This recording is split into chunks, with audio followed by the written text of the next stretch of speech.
Ladies and gentlemen, you're very welcome to Tullow RFC this evening. There you go. Just for your safety, I'd ask you to... Good afternoon and welcome to Blackgate's, home of Tullow RFC, for the 89th Provincial Challenge Cup final between two Leinster League Division B1 clubs, Ashbourne and Kilkenny.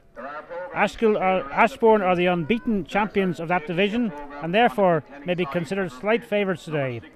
However, it is only their second ever Challenge Cup final, and their opponents, Kilkenny RFC, are appearing in their 11th final, winning 5 of them, their last victory being back in 2002. With me again today is Dermot O'Mahony, Competitions Manager for the Leinster branch, and the man who organises this competition. Dermot, your thoughts and predictions for today? Thank you, Gordon. Well, it promises to be a very tight affair. Both sides, as you say, play in Division 1B of the Leinster League. They know each other very, very well. Ashbourne, unbeaten, won all 18 games. They've played in all competitions this season, including 14 games in the league. And Kilkenny have not had a great league campaign. They finished 5th in the league, but they have targeted this competition. And from the outset, they have they've knocked out a couple of Division 1A sides, and they have been very impressive in getting this far. There's a minute's silence I'm not sure who now, but it is to remember a late president of Kilkenny, and I think it's a father-in-law of one of the players from Ashbourne who passed away overnight.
There's the national anthem. I think now we're going to have the moment silence. Moment silence for deceased President of Kilkenny and a deceased member of the Ashbourne Club. Thank you.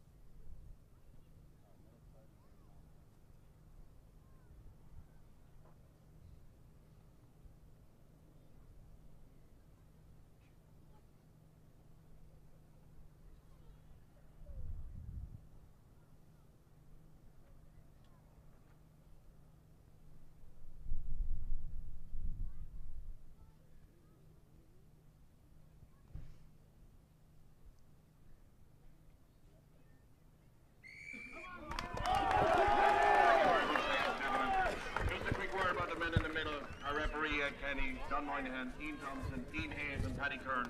I'd ask you to give me the respect that they'll give the game. Thank you very much. Bye-bye. Okay, well, we're almost set to go, Gordon. You did ask me to predict, and I'm going to go for, with somebody putting a gun to my head, I think it's going to be a very even contest, but I'm going to go for Kilkenny. I think they've been targeting this for a while, and I think they've been getting better as the competition has progressed, but I can't see more than the score being in it at the end of the day. And is there a possibility you could even go to extra time, do you think, today, Dermot? Every chance, yeah. There's every chance. It's two teams that know each other very well. I'd say league form is out the window right now. It's all on the day, the hungrier team, and let's see how it goes. Ed Kenny, referee from Lansdowne, Corkman originally, is in charge, and we wish him the best of luck as well, of course. Ably assisted by John Montaigne and Ian Thompson.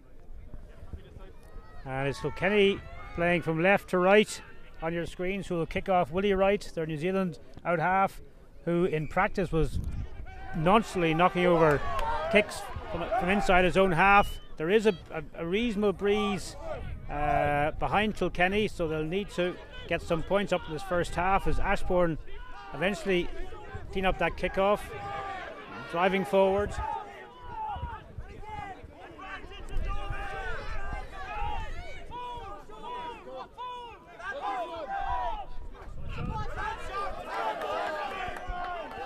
Kilkenny tackling very resolutely here. Ashbourne just popping the ball forward. Mark Rooney taking the ball forward there. Gavin Kennedy feeding it back. Paul Morris, also New Zealander, playing out half for Kilkenny.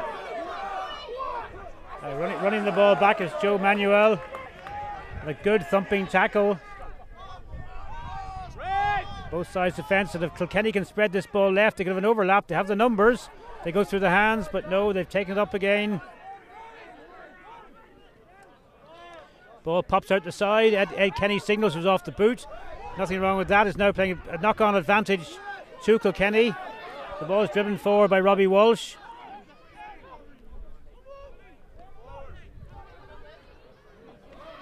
Robbie Walsh, a couple of side steps, a pirouette. Lays the ball back, and now Ashbourne's defence is well set. Yeah, two teams feeling their way into this game, and it's Kilkenny now who drive forward again, but the Ashbourne defence is stubborn. They're yielding nothing at the moment, maybe a yard or two, but it's Robbie Walsh with the ball at the base of the scrum who passes it out, and it's this thumping break by Kilkenny. It's their number 6, I think, is it, Gordon? Number 8, I think it was. Number 8, was it? Yeah. Yeah, Dara Farragher. They're at the 22. The ball has gone to ground. Looks like a turnover maul, and it'll be a scrum to Ashbourne. But certainly, it looked good for Kilkenny there with that first break of the game. Fine break, and after a lot of toing and froing between the halfway line and the 10-metre line, Kilkenny now up to the Ashbourne 22. The Ashbourne field, but there is a Kilkenny man injured on the far side of the pitch, and referee Ed Kenny is going over to check how he is. Tom, yeah. He said just leave it with you. Oh, sorry.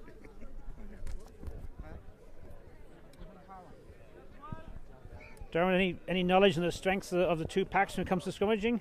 Yeah, they're two big strong packs. I think obviously Jeff Mahan, the veteran 43-year-old who played in Ashbourne's last Towns Cup final in 1999. He is a bulwark of that Ashbourne team.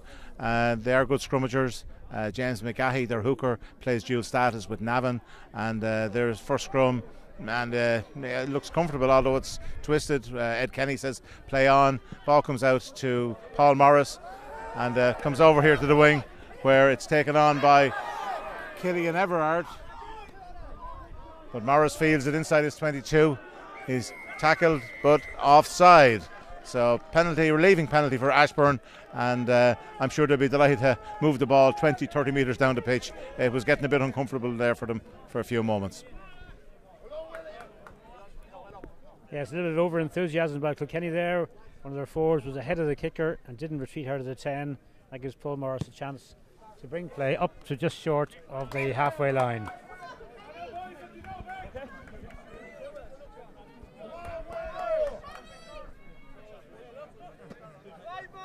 So it's McGahey with the ball for Ashbourne, who've called a 5-man line out.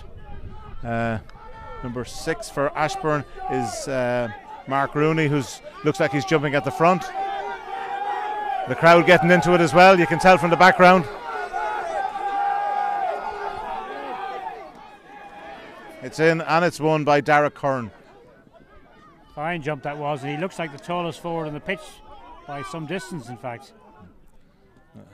So good drive by Rooney for Ashbourne. Ball back with Gavin Kennedy, spreads it wide right to Morris. And it's making good yardage, solid yardage, I would say, in the opening few minutes. All the play is quite bunched. There was no width there to either team. Kennedy with a fine looking box kick into space. What way will it bounce? We have Robbie Walsh running back. Oh, that was close. It's knocked on by Ashbourne. But that was certainly a very good kick put in by Gavin Kennedy. The ground is fairly hard over there, Gordon. You walked across it? Yeah, it's very hard. It's well grassed for this time of year, but obviously with the dry spell we've had recently, and let's hope it stays dry because the forecast is for a shower, and we're rather exposed here, Dermot, so let's hope that it stays dry for the next hour and a half. I certainly second that thought anyway, and there's a cameraman beside us as well who is not dressed for the weather either. So yes, it was lovely and sunny this morning. It was a gorgeous day, but the forecasters were giving rain in the afternoon, and there are some clouds in the distance, but hopefully they'll hold until around 5:30. So we have a scrum on the far side. It's Kilkenny ball. Robbie Walsh with the put in. Two front rows are lining up. In they go, and Walsh with the feed. Won by Kilkenny, and it's a penalty for Kilkenny. So driving in by the loose head, I think. Yeah, Mark Bean from Ashbourne is penalised for driving across. That has become something the referees now look for. An attacking gambit is to try and drive from loose head with the tight head, either not pushing or even pulling back, which of course is illegal. And that's a fine relieving kick there by Willie Wright. Brings play up to the 10-metre line. It'll be a Kilkenny throw. Dermot, how many of these players would have played junior into provincial with Leinster over the last couple of years? Many representative players? Yeah, there's a few. I mean, the second row, number 4 for Kilkenny, Victor Ryan, was captain of the Leinster juniors last year. And back row John Phelan would have represented the juniors as well. John is also an accomplished hurler, would have hurled for Kilkenny, and of course Kilkenny were in the National Hurling League semi-final earlier this afternoon, but it's Kilkenny now after winning the line out. Ball just outside their own 10-metre line, slow ball. Walsh back to Wright with a sidestep, but he's after driving it on a good 5 or 10 metres, but needs to get the ground. But Kilkenny have managed to secure it. It's a bit messy, but it's knocked down by Ashbourne. And I think the opening 5 minutes, a lot of honest endeavour, but not really a whole lot to show for it so far for either side. And we've been asked to say hello to a few spectators watching around the world. So it's hello to Stephen O'Neill and Bianca Van Welly, who are watching in Perth, and also Barry O'Neill and Ken Bolster, who are watching in Derwin. And they are all from the Ashbourne Rugby Club. So sorry we're upsetting some of your steep patterns over on the far side of the world, but we hope you enjoy this transmission. It's Walsh again with the feed for Kilkenny, under a little bit of pressure, but they get the ball back to the base of the scrum. It's Wright again. Oh, nice break by Kilkenny centre Sean Morden.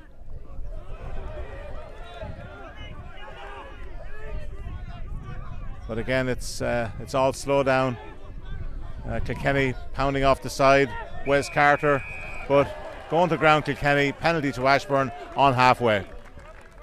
And Ed Kenny very, very clear with his signalling there. Going to ground. Stay on your feet.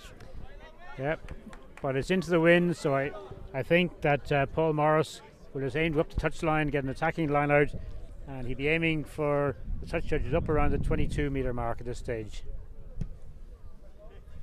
Sure enough, just short of the 22 will be the line out. That's a fresh breeze indeed he's kicking into. So that was a good kick to fine touch just outside the 22. And McGahey now with the line out. And Ashbourne this time have opted for a full 7-man line out.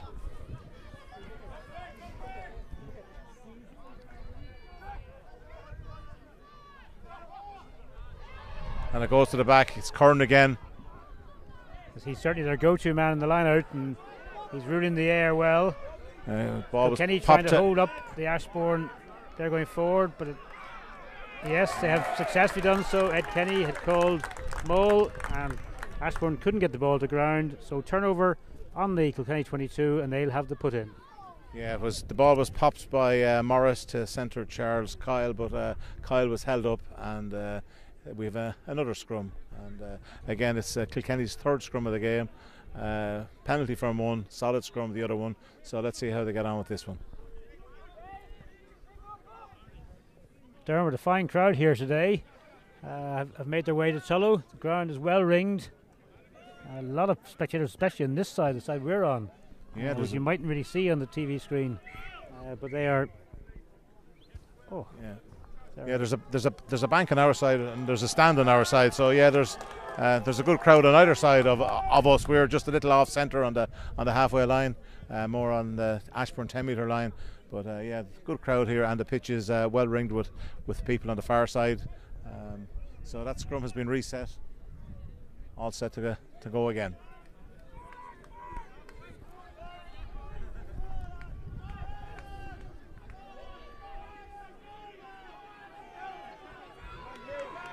Ashbourne disrupting, but Kilkenny have it, and the ball is with right.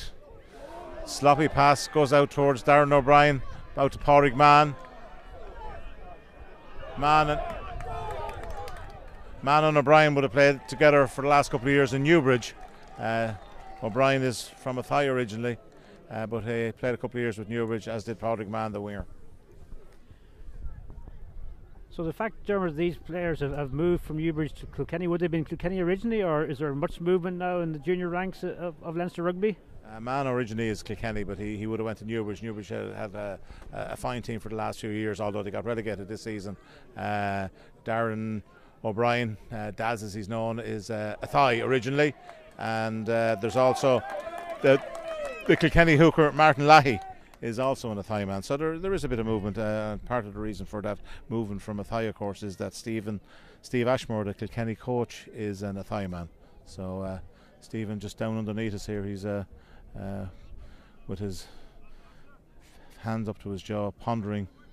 Of course, it's all out of his hands now. It's down to his players, and his players have done remarkably well to get this far. They wouldn't have been fancied at the outset. Ashbourne, yes, a lot of people would have fancied Ashbourne as because of their league position, but not too many would have fancied Kilkenny. But they certainly have picked up a lot of respect, and a lot of people fancied them as the competition progressed. And that was a much steadier scrum from Kilkenny the first time they really held a steady scrum. Ashbourne have been a little bit dominant to date. And now Ed Kenny, referee, is having a word with the front rows. He got a nice square set scrum on that occasion, but the ball didn't emerge in time. The front rows went up, so he's reset them. One of the curses of the modern game, the reset scrums. Ashbourne get a slight nudge up on the loose head side. Kilkenny have held it, and now they move the ball away and right with a fine left boot, and that's gone with the wind, and kept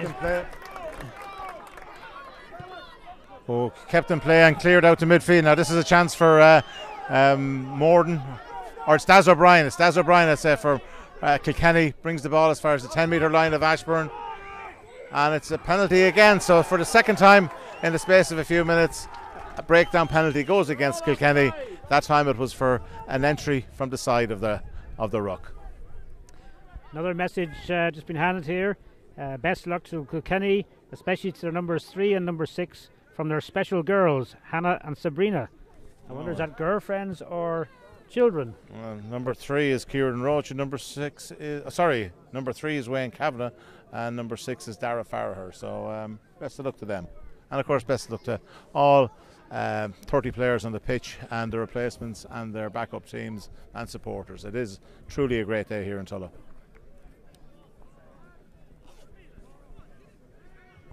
So it's McGahey again. Last two lineouts have both been thrown at Curran. Again, there's a lot of movement in the lineout, but the ref has had enough. Yes, his patience has been stretched a couple of times there with two of the lineouts, and that time he's given a free kick for a delayed put in by Kilkenny, or by Ashbourne, I should say. Free kick to Kilkenny.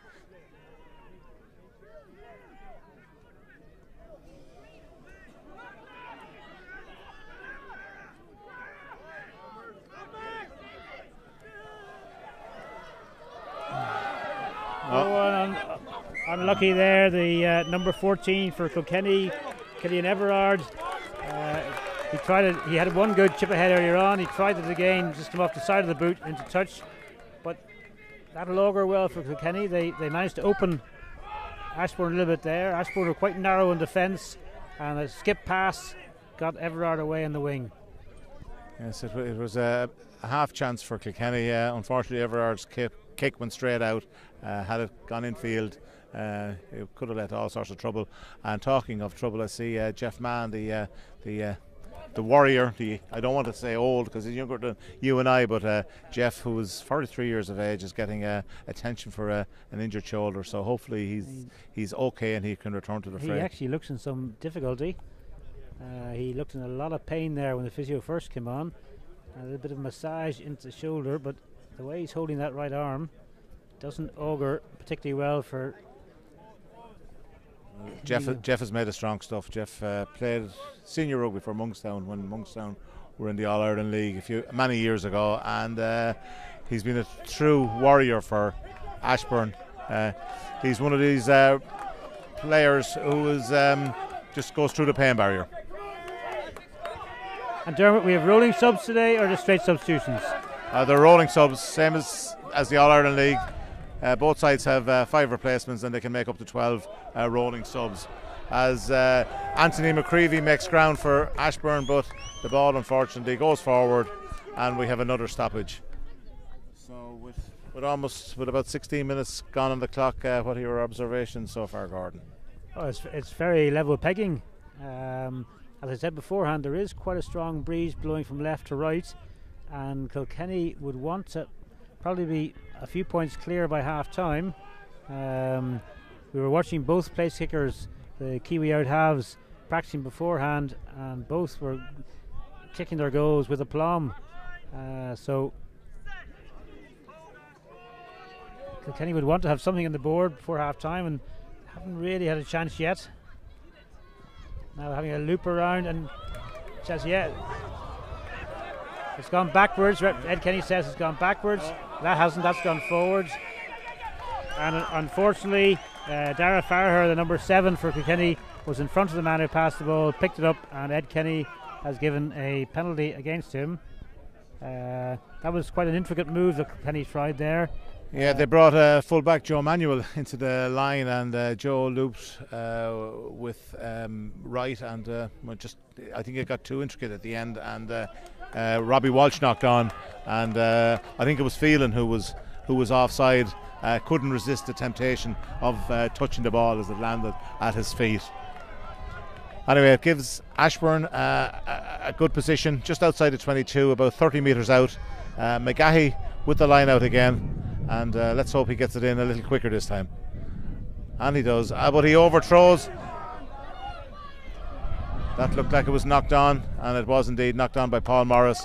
But again, it was thrown at the back for Curran, who seems to be moving up and down the line for Ashbourne. He seems to be their main target, and of course, why wouldn't he be? He is easily the tallest player in the park. A long way, and certainly his second row partner, Jeff Mahon, who's also a sub prop for the team. So in reality, when you look at the Ashbourne pack, other than Curran, the number 7 James Rooney seems to have some height to him. They would be probably the 2 main men for them. So Kilkenny feed the scrum. Ashbourne driving well, but an early tackle on the back row by Ashbourne, and now Ed Kenny wants to have a word with the number 9 Gavin Kennedy, just telling him to time it slightly better, and that gives Willie Wright the chance to clear. He's going to clear right footed this time. He was kicking his goals beforehand with his right foot, and yet he had a very good. Yeah. That was a fine kick. It was a brilliant effort by Kennedy to keep it in, but the touch judge Ian Thompson was well positioned, and in fact it did go into touch. Kennedy is a dual status player. There's 3 dual status players on the on the Ashbourne side. 2 of them play with Boyne. Gavin Kennedy is one, Adam Sherrard in the centre is the other, and McGahey the hooker plays with Navan. So it's the first line out it's the line out. Martin Lahey finds Wes Carter in the middle of the line out. A good maul. It's Lahey has peeled off it. He goes to ground. His pack arrived, but again for the 3rd time at the breakdown they are penalised, and this time it's Lahey penalised for holding on. And I don't think anybody has any complaints with any of Ed Kenny's decisions at the breakdown. He's very clear, and let's hope the teams learn from these errors and that we don't have too many infringements at the breakdown. Paul Morris clears over our heads, just into the stand here beside us. And now Ashbourne will have a line out on their own 10-metre line. Hooker James McGahey will throw in. It's a 5-man line out has been called. Curran possibly will be the target again. Mark Rooney could also. Oh no, James. Oh, that's a yes, it's a penalty. Yeah. It was a brilliant anticipation by Wes Carter, I think, was it? It was a fine steal by Wes Carter, and I think it was the number 7, James Rooney, who was beaten to that line out. In frustration, pulled down Carter, who can't tackle or hold a person in the air in the line out. He must be allowed to come to ground safely. And Willie Wright has signalled to the posts. So we're into the 22nd minute and we have our first scoring opportunity. And when we were watching Willie Wright pre-match, he was slotting these. Now we're into the real thing. From 10 yards further back, he had comfortably had the distance. So this should be no problem distance-wise. All he has to do is just try and ensure he kicks it straight. You were saying beforehand, Dermot, that the T-Carrier was probably the goal kicker for Kilkenny when they last won the Towns Cup in 2002. Yeah, that's Barry Daly standing behind, and Barry was the out half when the last one.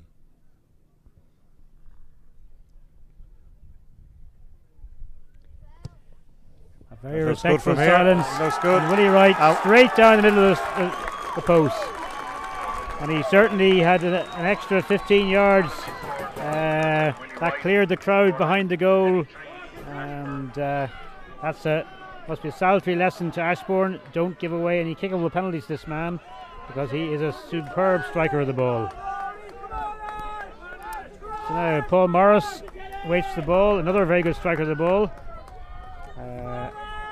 He will kick off.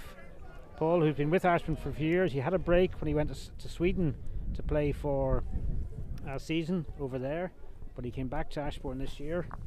Bill Duggan anxiously getting me to get the clearance through from Sweden so as he'd be able to play for Ashbourne. He drops out, fine hanging kick onto 22. It's caught and tackled at the same time. It's taken by Dave O'Connor, number 8 for Kilkenny. And the ball is back with Wright, who launches a big kick again. Back to Gavin Kennedy, who's secure under the high ball, outside his 22. He's going to launch another up and under. But this one seems to be a little too far, although Kennedy is up after it. And Kilkenny again, through O'Connor, have taken it on.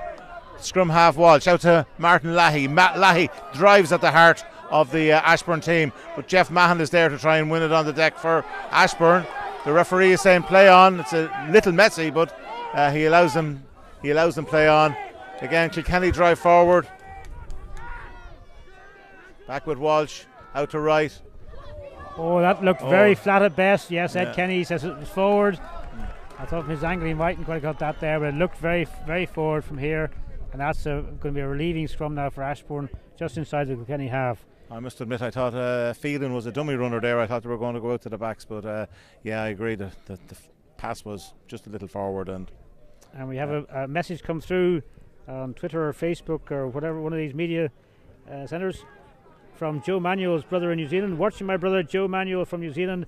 Proud of you, bro. A well-known Kiwi saying. Well, of course, Joe is going for a father and son cup double, because Simon, well known in Kilkenny, was on the team in 2001, 2002. In fact, he captained the 2001 team, so it would be a unique achievement if Joe could captain Kilkenny to Towns Cup success today.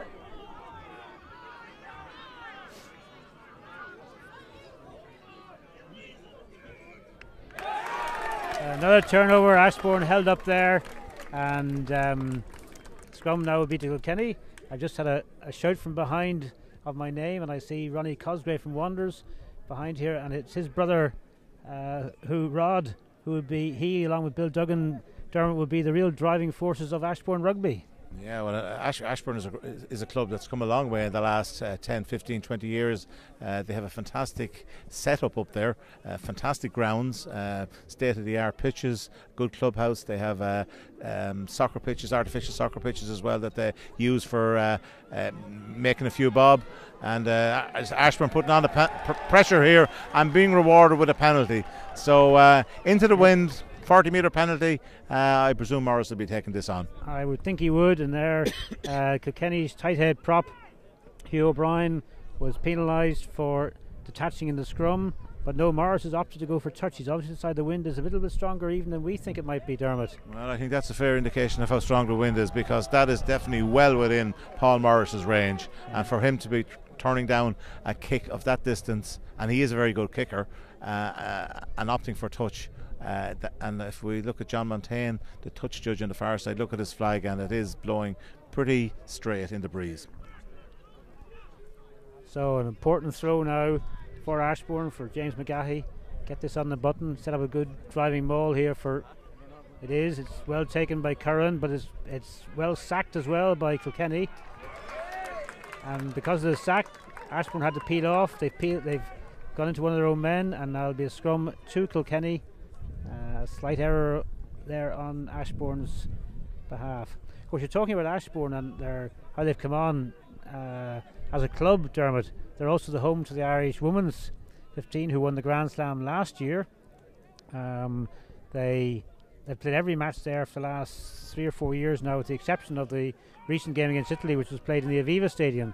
But I know we're going back to Ashbourne next season again. The girls love it out there. They're really well looked after by the Ashbourne club, and they stay locally out in the area.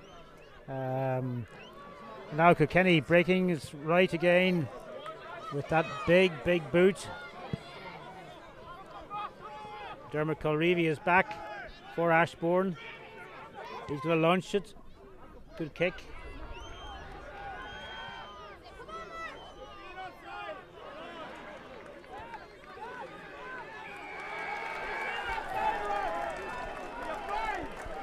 Another penalty for Ashbourne at the breakdown, and it's Martin Lahey who was penalised, and Lahey has certainly been in the thick of the action for Kilkenny for the last 10 or 15 minutes. Again, this is just outside the 10-metre line, and it's going to be a tricky one to touch, Gordon, because of the wind and because it's so central. If he gains 20 metres, he'll be doing really, really well. And that's what he has gained. He aimed for John Montaigne on the far side and put it well over his head into the crowd. I don't think he could have hoped for much more than that. The wind is strong, but going back to Ashbourne and the ladies, I know that they got the ladies do consider it a home from home, and a lot of tweeted messages over the last 24 hours from members of the Irish ladies rugby team wishing Ashbourne all the best today. Of course, the RFU TV shows their games live streams them live on the web from Ashbourne. When they're played over there. This is a good looking driving maul from Ashbourne. Dara Kern won the line out, and they've driven a good 10 metres, and they seem to have Kilkenny all over the place, but they've ball is at the back now with Kennedy. Kennedy peels off, gives it to it's intercepted, and I think it's Lahey again, but Kilkenny have turned this over inside their own 22, and they will look to clear it now, but they haven't quite set it up yet. No. Ball is back with Wright now. And he clears. He's obviously very two-footed. He clears his left foot that time, sliced it slightly, but he had a very fine left-footed kicker earlier on. So he's an accomplished footballer, this boy. Yeah, he did well actually, because he was under pressure. Victor Ryan, the second row, was the one in the scrum half position who passed it back to him, so that's not exactly what you'd be looking for in a situation like that, but under a bit of pressure from Ashbourne, he did clear it. Now Ashbourne again, and the ball is overthrown. What way is it going to break? It looks like it's knocked on, and it is knocked on indeed by O'Connor, the Kilkenny back row, but that's the second overthrow by McGahey, and we have a scrum for Ashbourne, which I think they can consider themselves rather fortunate to get. Yeah, they're getting the timing slightly wrong, Ashbourne. There's been a lot of errors to date. knock-ons, overthrows, which led to quite a stop-start game. We would now be just about 30 minutes in, Dermot. Yeah, we're 29 minutes in, and yeah, it's been very stop-start. There's been plays been pretty much in the middle third of the field, to use a soccer acronym, and the scrum goes down. They seem to hit very harshly, I should say, and down it went. So yeah, there's been no try-scoring chances. There's been one bout of pressure by a thigh to our right, and the driving maul from Ashbourne a few minutes ago, which was Kilkenny did well, Dermot, actually to stop that. They looked to be making good progress, and then they went to swing it back around to the right, and Kilkenny seemed to have anticipated it and stopped them at source and even drove them back slightly. So now what can Ashbourne manufacture from here with Kennedy to feed the scrum? Ed Kenny's over on the far side watching the loose head for Kilkenny and the tight head. It's popped up. Quick ball for Kilkenny. It's Kennedy to Mahan. Drives forward. He's not isolated. No, now they're going back right. Is this a chance? Oh, that was anticipated, and a good crunching tackle there. That was a good crunching tackle on Adam Sherrard. Adam, who's vastly experienced, and he just ran straight into it there. He had no chance. It was well read by the Kilkenny defence, and we're going to have an injury break now. But Adam Sherrard's father, by the way, is one Johnny Logan, Mr. Eurovision. Mr. Eurovision. And pray tell me now, surname of Logan and a surname of Sherrard. So Johnny Logan was the name he sang by, but his proper name would be Mr. Sherrard, would it? I honestly don't know that. Sorry to ask the awkward questions here, Dermot. But no, just a thought crossed my mind. Kilkenny played the semi-final of the Towns Cup here, and they're back here for the final. Do you think that in any way that might be an advantage for them? And also, I was surprised that it's very much a home venue for Kilkenny, who must be less than 30 miles away, whereas Ashbourne are coming from 20 miles north of Dublin. Yeah, it's a fair point, but it's very seldom you can get a venue that's exactly 50-50. And Tullow, yes, was the venue for the semi-final. That was because the two teams in the semi-final, of the teams that had applied for the semi-final, geographically it was the only one that suited, Wicklow and Kilkenny.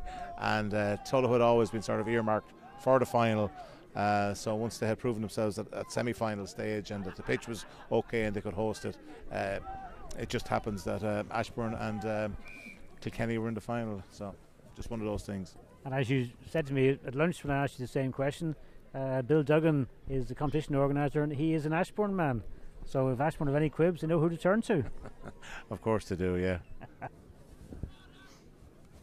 Now another collapsed scrum there, and Ed Kenny may lose patience shortly. It's been very stop-start, and Hello.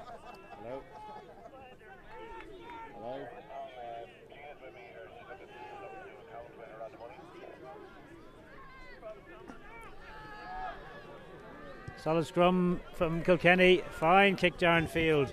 Oh, and right now this could be one. If that was to hop too far, it's going to go out, and it could be a scrum back. Oh, it's try! Oh, that's close. Oh, that was very close. Killian Everard was up like that. Was up very fast after that.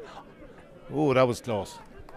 Because Ashbourne were minding it, and they were minding it and hoping it would go into touch and goal, and they'd get the scrum back around the 22. But Killian Everard came herring up and took everybody by surprise.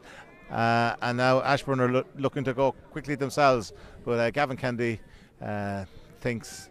I think if that had been a professional game, Dirt, we might have had a little TV screen circled by the referee. We would have gone upstairs just to doubly check that. Oh, absolutely, yeah. I'm not sure if he did get a touch on it, but he certainly was closest to it at the end. Oh, Joe Manuel with a great break. He stopped just outside the 22. Kilkenny are there in numbers. It's taken on by Walsh. He drives forward. John Phelan is there to try and secure it. It's coming back now with O'Connor. Tight head prop has had to go into scrum half. Daz O'Brien takes it on now. Daz cuts back. He's made ground. but he seems to be a little isolated. However, Kilkenny do arrive. They drive it on again. They certainly have Ashbourne stretched here. The ball is back with Robbie Walsh. Back to Leahy. Leahy out to Farragher. And it's certainly, at the moment, it's Kilkenny applying all the pressure. Walsh again. Amal on the far side. Kilkenny will be anxious to get this back. They won't want to lose possession, but they actually get a very good drive on Gordon. Fine drive. It's gone to deck though, and it's going to be a turnover. Yes.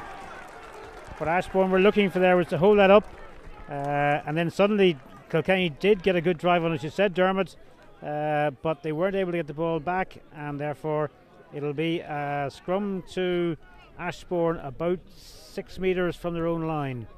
They're living dangerously at this stage.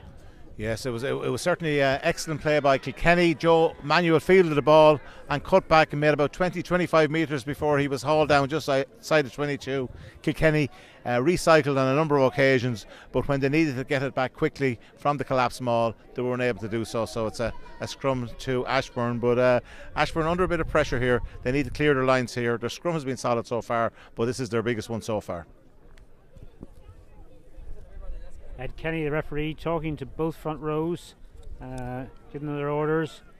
He wants a really well set scrum here. Kenny will be looking to see what advantage they can get. Gavin Kennedy is going to feed the scrum, but again, the curse of the modern game, the scrum wasn't steady, and the amount of time, Dermot, we lose with reset scrums now in the game is criminal. Yeah, it looked this year when they brought in the crouch touch set that we were going to get less of the collapse than the reset scrummaging, and it worked well for a while, but it seems to be back again. Yeah, well, there aren't as many collapses as there were before. But Ed Kenny now took both front rows out there, has given them a stern lecture of what he wants, and in reality, if they don't do as he says now, he's going to have to, in the immortal words of Nigel Owens, if you two don't want to scrum, we'll get two others on who do. So down they go, Kennedy with the feed. Big scrum for Ashbourne. And the scrum goes up in the air, and Ed Kennedy does take the action, and he's awarded a penalty to Kilkenny. So it's about 10 metres out. Robbie Walsh puts it to the ground as if he's going to tap it, and are they going to tap it? It's very kickable, Gordon. Yes, I think I see John Phelan pointing towards the posts. Yes, they have indicated that they will kick. They certainly kept Ashbourne on their toes there as they put the ball down as if they were going to take a quick tap. Yes, I think they caught Ashbourne a bit by surprise there with the strength of that push. Possibly questionable as to whether they were driving upwards. You're only allowed to drive straight, you can't drive a player up. And certainly the Ashbourne front row took off there. They were off their feet, the tight head and the hooker, like in quite a dangerous fashion. Yes, I agree with you, but having said that, it was the first scrum where Kilkenny applied real pressure, and they had Ashbourne in a spot of bother. So the penalty is about maybe 10 metres in from the left-hand touch line. Wright is lining it up. It's about 25 metres out from the goal line. There's about 2 minutes to the break, maybe a little less, plus whatever injury time Ed Kennedy adds on. So Wright is lining it up, and the place is silent. Starts his run up, and he likes it. No, I looked at him turning away. He seemed happy, but it was missed wide left. That could be a big miss because Paul Morris is asking Ed Kenny how long to go. By our watches, Dermot, we will be approaching injury time. Yeah, we're into the last minute. That would have been a big kick. 6-0 would have been a nice lead to take into the break.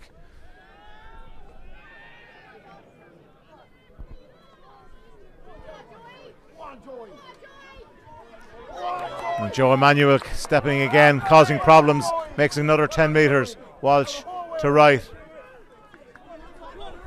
Martin Leahy in the line again, but he loses it. I think he probably knocked it on.